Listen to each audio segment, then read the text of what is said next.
Hello students, welcome to education insights. आज के lecture में बात करने वाले हैं प्रोड्यूसर बिहेवियर का जो सेकंड पार्ट है कॉस्ट। इसके बारे में कि कॉस्ट के टाइप्स कितने हैं और किन किन पैरामीटर्स पर कॉस्ट को हम कैटेगराइज कर सकते हैं। मैंने स्टार्टिंग में प्रोडक्शन फंक्शन में स्टार्ट किया। फर्स्ट लेक्चर में आपको बताया था कि प्रोड्यूसर बिहेवियर मुझे 3 कंटेक्स्ट में पढ़ना है। सबसे पहले प्रोडक्शन के कंटेक्स्ट में, जहां प्रोड्यूसर माल बना रहा है, प्रोडक्ट का अलग अलग कैटेगरी डिवाइड कर रहा है, लॉ अप्लाई कर रहा है।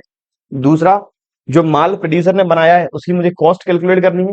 तीसरा पार्ट, माल जब बेचेगा वो, तो बेचते समय कितना रेवेन्यू क्रिएट करना है या रेवेन्यू कलेक्ट करना है, मतलब सेल्स, और प्रोड्यूसर कितना प्रॉफिट जनरेट कर पाएगा। अभी केवल सेकंड पार्ट की बात करने वाले हैं, जिसका जो है कॉस्ट। आज के लेक्चर में बात करेंगे कॉस्ट के टाइप्स कितनी। आज के लेक्चर में केवल बात करने वाले हैं कॉस्ट के टाइप्स के बारे में। कॉस्ट की डेफिनेशन क्या है? Cost means amount of expenditure incurred, जो प्रोड्यूसर ने खर्चा किया ऐसे फैक्टर्स पर जो उसने बाहर से बोरो किए, या फिर प्रोड्यूसर ऐसी इनकम जो कमा सकता था नहीं कमा पाया ऐसे फैक्टर्स पर जो उसने खुद ने लगाए। मैंने आपको प्रोडक्शन वाले फेज में ये बताया था, प्रोड्यूसर 2 तरह के फैक्टर्स लगाता है। एक तो खुद के सेल्फ ओन्ड फैक्टर्स और एक मार्केट बेस्ड फैक्टर्स।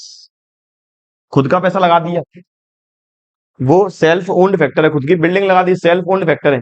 मार्केट से रॉ मटेरियल परचेज किया, मार्केट से पैसा बोरो किया, मार्केट से लेबर एम्प्लॉय करी है, वो सारे माने जाएंगे market based factors of production. तो self owned factor of production की जो इनकम वो कमा सकता था नहीं कमा पाया, जिसे इकोनॉमिक्स की लैंग्वेज में बोला गया अपॉर्चुनिटी कॉस्ट। और market based factor of production, जहां उसे एक्चुअल में पैसा खर्च करना होगा, एक्चुअल कॉस्ट या फिर आउट ऑफ पॉकेट कॉस्ट, और जो मेरी एक्चुअल कॉस्ट के नाम से जानी जाएगी, आउट ऑफ पॉकेट कॉस्ट के नाम से जानी जाएगी, या फिर अकाउंटिंग कॉस्ट के नाम से जानी जाएगी। तो फैक्टर्स का कैटेगराइजेशन मैंने आपको प्रोडक्शन फंक्शन में भी करा दिया है। आज बात करने वाले हैं इन फैक्टर्स के बेसिस पर ही कॉस्ट के कैटेगराइजेशन। तो सबसे पहले कॉस्ट का जो कैटेगरी है वो on the basis of ownership of factor of production या फिर engagement of factor of production. सबसे पहला जो कैटेगरी है कॉस्ट के टाइप है कि कॉस्ट किन फैक्टर्स पे इनकर हुआ है और ये फैक्टर लगाए किसने। हो सकता है फैक्टर प्रोड्यूसर लगा सकता है, जिन्हें बोलते हैं self owned factor of production. हो सकता है फैक्टर्स मार्केट से बोरो कर सकते हैं, जिसे बोलते हैं मार्केट ओन्ड फैक्टर या फिर market based factor of production. तो ऐसे फैक्टर्स जो प्रोड्यूसर ने खुद ने लगाए हैं वो self owned factor of production है, और इन फैक्टर्स की जो अपॉर्चुनिटी कॉस्ट है वो कहलाएगी इम्प्लिसिट कॉस्ट। फैक्टर्स कौन कौन से हैं? फैक्टर बच्चों केवल 4 ही हैं, land, labour, capital and entrepreneur. Factor मैंने आपको बताया 4 ही हैं केवल। Factor of production, non factor input है रॉ मटेरियल। तो इन फैक्टर ऑफ प्रोडक्शन में से कुछ फैक्टर हो सकता है प्रोड्यूसर खुद लगा सकता है, हो सकता है सारे ही मार्केट से बोरो करे, या हो सकता है सारे खुद ही लगा देता है। तो जब प्रोड्यूसर खुद के फैक्टर ऑफ प्रोडक्शन लगाएगा उन्हें बोलेंगे self owned factor of production, और इनकी जो अपॉर्चुनिटी कॉस्ट रहेगी, जो इनकम प्रोड्यूसर कमा सकता था नहीं कमा पाया, उसे बोलेंगे implicit cost. Opportunity cost of self owned factor of production that are engaged in the business treated as implicit cost. तो ऐसे self owned factor of production जो हमने खुद के लगाए हैं बिजनेस में, इनकी जो अपॉर्चुनिटी कॉस्ट रहेगी उसे बोलेंगे इम्प्लिसिट कॉस्ट। एक एग्जांपल से बात करें, एक प्रोड्यूसर, इसने खुद का जो बिल्डिंग है ये लगा दी बिजनेस में। जो बिल्डिंग खुद की है इसे लगा दिया बिजनेस के अंदर।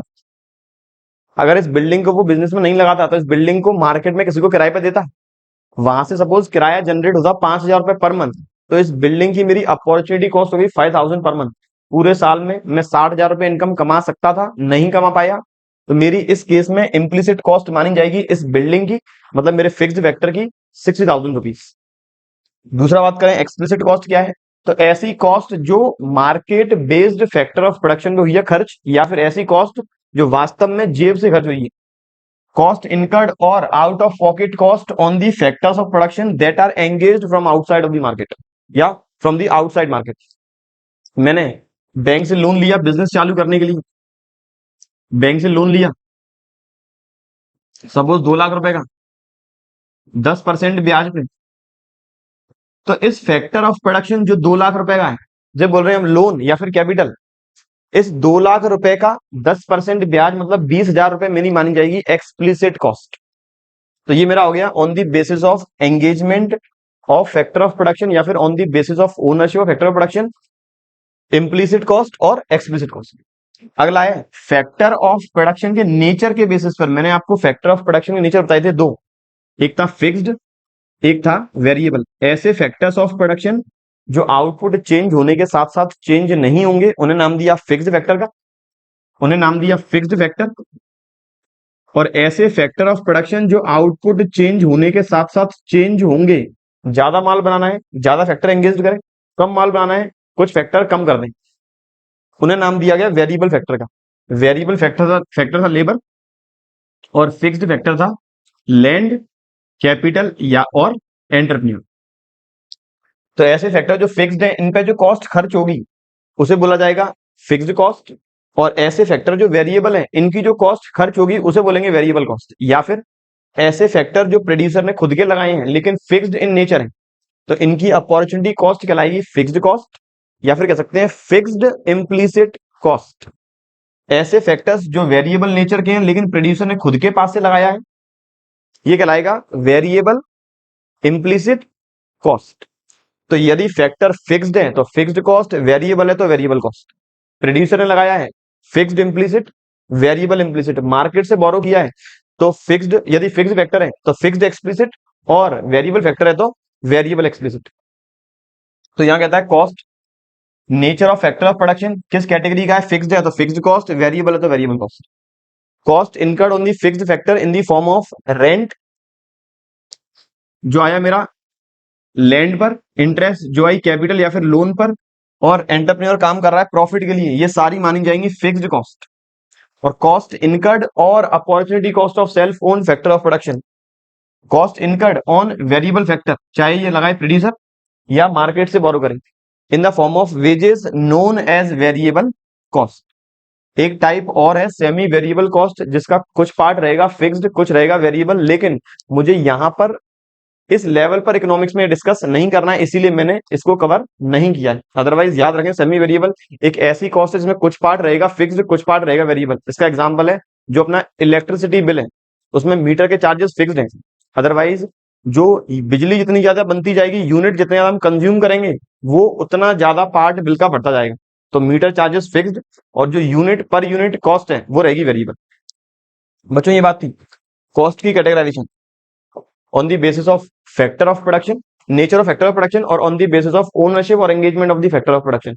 अब एग्जाम में सर क्वेश्चन आया कि explain the type of cost, तब कौन से लिखें, नेचर वाले लिखें या एंगेजमेंट वाले लिखें। बच्चों एग्जाम में आता है तो आपको केवल लिखना है फिक्स्ड और वेरिएबल, मतलब nature of factor of production के बारे में। अगर स्पेसिफिक पूछ रहा है कि आपको इम्प्लिसिट और एक्सप्लिसिट वाले एक्सप्लेन करो या फिर फिक्स्ड और वेरिएबल वाले एक्सप्लेन करो, तब कोई दिक्कत वाली बात नहीं है।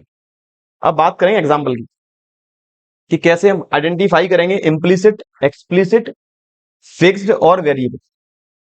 क्वेश्चन कहता है मिस्टर राम एक स्मॉल बेकरी शॉप चला रहे हैं खुद की बिल्डिंग में, in his building, which was let out earlier ₹5,000 per month. Mister Ram ने एक बिजनेस चालू किया, बेकरी शॉप चालू की खुद की बिल्डिंग में, और जिस बिल्डिंग को उन्होंने पहले किराए पर दे रखा था, और इसका किराया था, रेंट था 5,000 पर मंथ, रेंट था 5,000 पर मंथ। मैंने यहां लिख लिया है बिल्डिंग, ताकि मैं इजीली फिर कैलकुलेट कर पाऊं। तो पहला आइटम आ गया मेरे पास बिल्डिंग, और ये बिल्डिंग है सेल्फ ओन्ड, और ये किस नेचर का है, फिक्स्ड है या वेरिएबल, तो बिल्डिंग हमेशा मानी जाती है फिक्स्ड। आगे कहता है बाई इन्वेस्टिंग, उन्होंने खुद के 5 लाख रुपए भी इन्वेस्ट करें अपनी सेविंग में से। तो दूसरा फैक्टर आ गया कैपिटल, ये भी खुद की है, और अमाउंट कितना है, ये अमाउंट है 5 लाख। सर क्या 5 लाख खर्चा नहीं है? बच्चों 5 लाख खर्चा नहीं है, इस 5 लाख पर जो भी इंटरेस्ट वो कमा सकते थे, ऐसे बिल्डिंग, सपोज बिल्डिंग की वैल्यू 50 लाख है, तो क्या बिल्डिंग खर्चा है? नहीं। उस बिल्डिंग से या फिर इस अमाउंट से जो भी वो इनकम कमा सकते थे उसे ही मानेंगे इम्प्लिसिट कॉस्ट, और डिपेंड करेगा फैक्टर वेरिएबल है या फिक्स्ड। आगे चलें, फर्दर कहता है he also hired 2 person for working in bakery shop at 3,000 per month each. उन्होंने 2 लोगों को हायर किया, मतलब ये हो गई मेरी लेबर। लेबर 2 आदमी है, दोनों को 3-3 हजार महीने मिलते हैं, मतलब महीने का खर्चा कितना आ गया, 6। खर्चे का नाम क्या है, वेजेस। स्टार्टिंग में याद रखें ये दोनों इम्प्लीसिट फैक्टर ऑफ प्रोडक्शन है, दोनों फिक्स्ड इन नेचर है, लेबर मार्केट से बोरो की है और वेरिएबल इन नेचर है। आगे कहता है and take a godown on rent for his workshop, खुद की दुकान के लिए जो माल बनेगा उसके लिए उन्होंने गोडाउन किराए पे ले लिया और गोडाउन का किराया है 2000 पर मंथ। तो ये मेरा आ गया गोडाउन।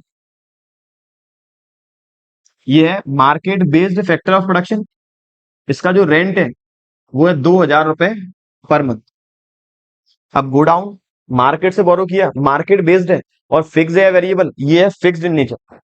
आगे चलें, फर्दर कहता है फॉर परचेज ऑफ मशीनरी, इन्हें मशीन की जरूरत थी, जो भी फिनिश्ड गुड बनेगा बेकरी के अंदर उसके लिए मशीन की रिक्वायरमेंट थी, मशीन के लिए उन्होंने बैंक से लोन ले लिया 2 लाख रुपए का, वो भी 12% ब्याज पे। तो ये आ गया बैंक लोन, ये भी मार्केट बेस्ड है। कितने का लिया है? 2 लाख। 2 लाख पे पेड करेंगे सालाना इंटरेस्ट। इंटरेस्ट की रेट कितनी है? इंटरेस्ट की रेट 12% है, तो 2 लाख का 12% साल की 24,000, महीने की आ गई वो 2,000। मैंने ये मंथ में बाइफरकेट कर दिया है, आगे हम कंसोलिडेट कर देंगे, मतलब पूरे साल का इकट्ठा निकाल देंगे। बैंक लोन के बाद रॉ मटेरियल परचेज किया है, non factorial input, raw material जो खरीदा है कुछ 1,20,000 रुपए का,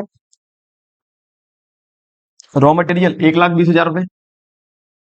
अब ये रॉ मटेरियल एक बार में ही खरीदा है, तो इसको मैं इंक्लूड कर लूंगा टोटल अमाउंट जब निकालूंगा पर ईयर उसमें।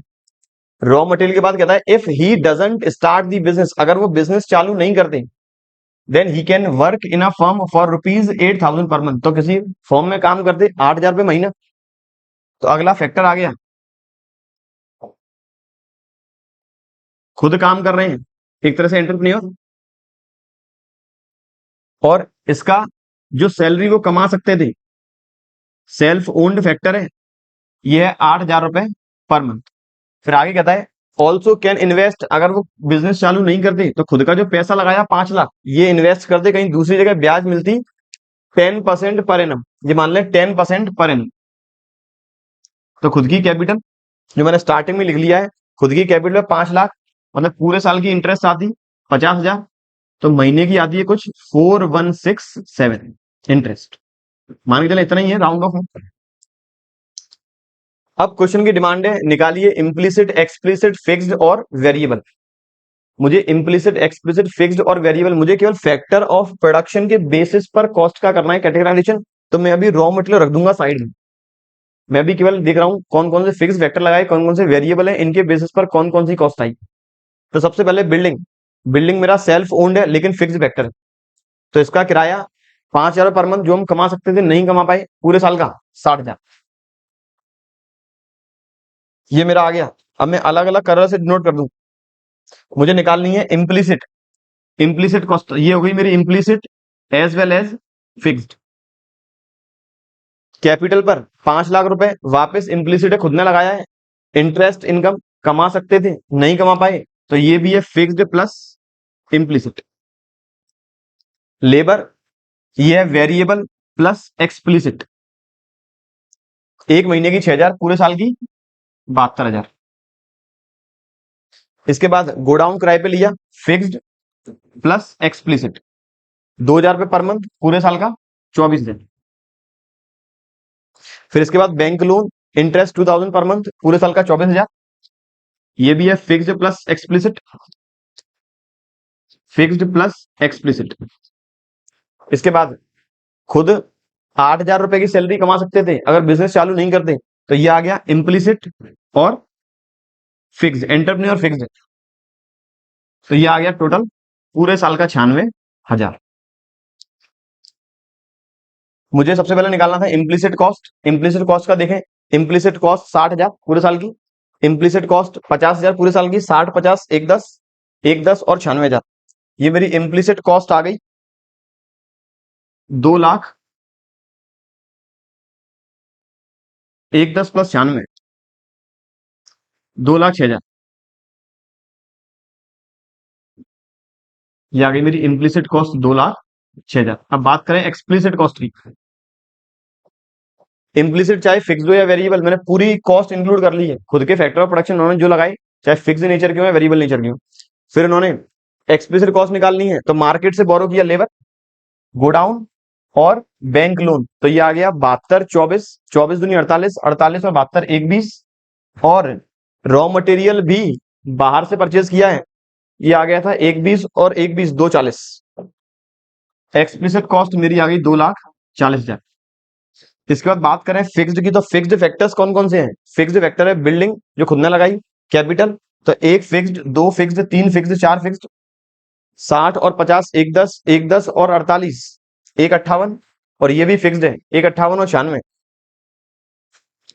1,58,000 प्लस 96,000, ये आएगा कुछ 2,54,000। इसके बाद निकालनी है variable, variable cost, labour variable factor. इसके अलावा एक रॉ मटेरियल भी हमेशा वेरिएबल है, माल बनेगा तब परचेज करेंगे, अदरवाइज नहीं परचेज करेंगे। तो लेबर का 72,000 और रॉ मटेरियल 120, तो मेरी वेरिएबल आ गई 1,92,000। कोई और टोटल में ऊपर नीचे हुआ हो देख लेना आप, अदरवाइज ये फाइनल आंसर है। मैंने सारे फैक्टर्स कैटेगराइज कर दिए हैं फिक्स्ड वेरिएबल में, इम्प्लिसिट और एक्सप्लिसिट में। बच्चों ये बात थी ओवरऑल कैसे आइडेंटिफाई करेंगे फिक्स्ड कॉस्ट, वेरिएबल कॉस्ट को, इम्प्लिसिट कॉस्ट को और एक्सप्लिसिट कॉस्ट को। एग्जाम में यहां इस तरह का क्वेश्चन आना बहुत मुश्किल है, एग्जाम में केवल आ सकती है डेफिनेशन, लेकिन आप लोग इस तरह के क्वेश्चन की भी तैयारी करें। मैंने आपको एक बार आंसर निकाल दिया है, आप लोग भी एक बार खुद से आंसर निकालें और मुझे कमेंट बॉक्स में जरूर बताएं कि आपको समझ में आया या नहीं। ऐसे ही बच्चों रिलेटेड टॉपिक डिस्कस करेंगे अपने अगले लेक्चर में। अगले लेक्चर में बात करने वाले हैं फर्दर कॉस्ट की कैटेगरी कौन कौन सी होगी शॉर्ट रन और लॉन्ग रन में। ऐसे ही पढ़ते रहिए और बने रहिए हमारे यूट्यूब चैनल के साथ। Thank you.